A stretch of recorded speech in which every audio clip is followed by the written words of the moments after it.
guys ready? Are we ready? Yeah! Are we ready? Yeah! So many of us in the council are opposed to the city of New York attempting to invoke eminent domain to take private property to turn it over to a developer for a massive development project.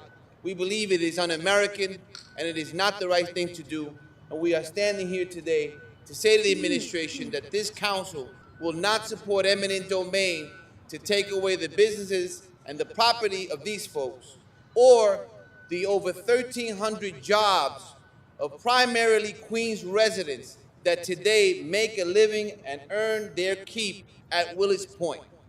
We also challenge the administration on several other fronts, including the lack of infrastructure that exists there today.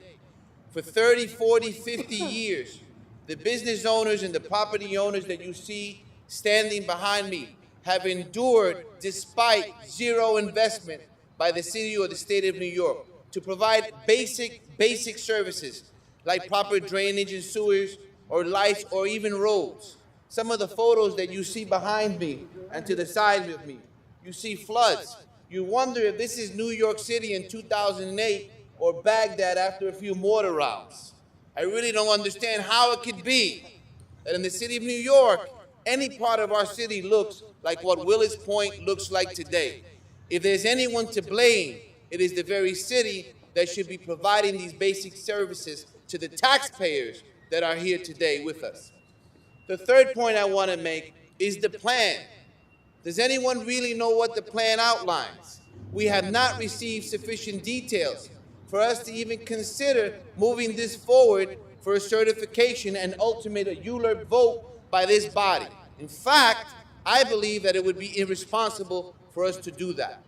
What we are being asked to do is to bypass a very key part of the process, allow the certification of what they wish to do, and not do what we have to do to make that certification viable, to have it comply with the law, and move on to another step in the process. Now I ask you, can any one of you give us a reason why the city council should give up that major prerogative, which has a major effect on anything future in the development of the city, to give that up, which is a key part of the checks and balances of the government of the city of New York? Any one of you, can you give me a reason why? And none of you can. So as a result, you know why we are standing here today. Because when you begin to chip away at what those pieces are that weigh the scales of justice, you begin to chip away at what the rights are of everyone in the city of New York.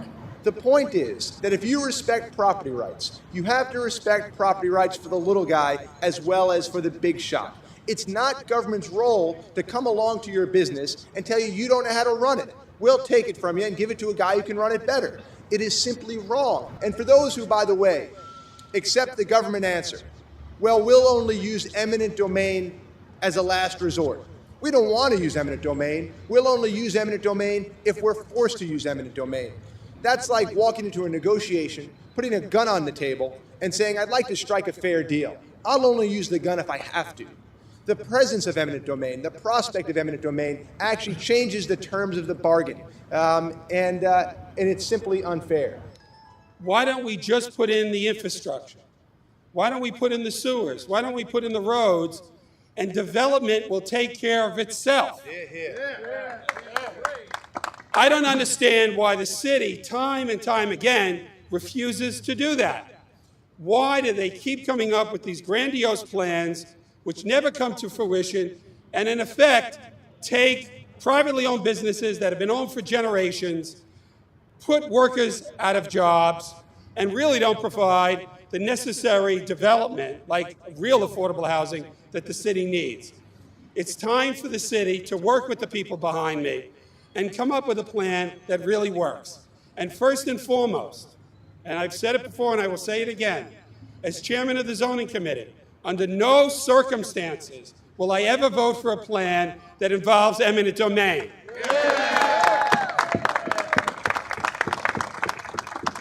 It's one thing to take somebody's private business, private land for a good public purpose, a school or a highway. It is a completely different thing to take it and give it to another private individual, a developer, who will then turn around and make millions of dollars. That is so undemocratic. It is so against the American dream that I can't even come up with the words to describe it. This is a land grab. Let's make no mistake about it. This is a land grab. This is trying to take people out of their property that they've worked hard without plumbing, without sewers, without city services, getting taxes, getting tickets, getting harassed, and now all of a sudden they want to change and throw them out and put them nowhere. They have no plans for them. They have no sites for them. A lot of these site companies cannot be relocated. They have to be where they are because there's no feasible site in the city to relocate them. This is a land grab. This is unfair for those hardworking Queens and New Yorkers that have been trying to survive in Willets Point for over 30 years, and now because somebody has a gem of an idea, they want to throw them out. This is wrong. I'm here today that I'm going to fight with them. They have not been treated fairly. They haven't had a chance to get any real opportunities on anything, from even finding another site to finding out what a fair price for the property is. This is just so wrong that it must be stopped. Thank you. Thank you very much. Leroy Comrie, Chair of the Queens Delegation. This is about job loss. This is about residents from Queens walking to work, industrial manufacturing spaces at a loss. We're slowly disintegrating our businesses, small and large, but more especially our small entrepreneurs, family, generations of what we would consider the bread and butter to our boroughs. Willets Point is home to 150 companies. That equals out to thousands of jobs. And the city is willing to just rip the carpet from underneath them. This is unacceptable. This is New York City, the land of opportunity, the land where we can certainly make sure that a successful entrepreneur will be supported. I've had numerous conversations with the administration early on where they indicated that they had no intention of eminent domain, and I'm talking about very early on. And for us to be at this point where eminent domain is being considered when there was really no negotiations of good faith taking place with some of these businesses that have built generations and generations of businesses, have contributed to the economy, and to no fault of their own, they've been handicapped with the infrastructure issues that are pointed out here. There seems to be a pattern of what this administration is doing. Let me give you an example of this. In my own community, we have a mega project called Auburn East, 1,600 homes and a hotel, and no school being proposed. Nothing for the community as it stands now. I say that whoever is looking at these projects needs to go back and remember that we represent the people of New York City. That our job is not to give the public land away to mega developers, but our job is to make sure that we have a sustainable city. So it's a different area, but it is the same fight. The same fight that you're going through, a type of arrogance, a type of dismissal of your position, is the same thing that we're going through down there. So of course we're going to stand together on this one. Because after all is said and done, if we win, New York City wins. If we win, everybody wins.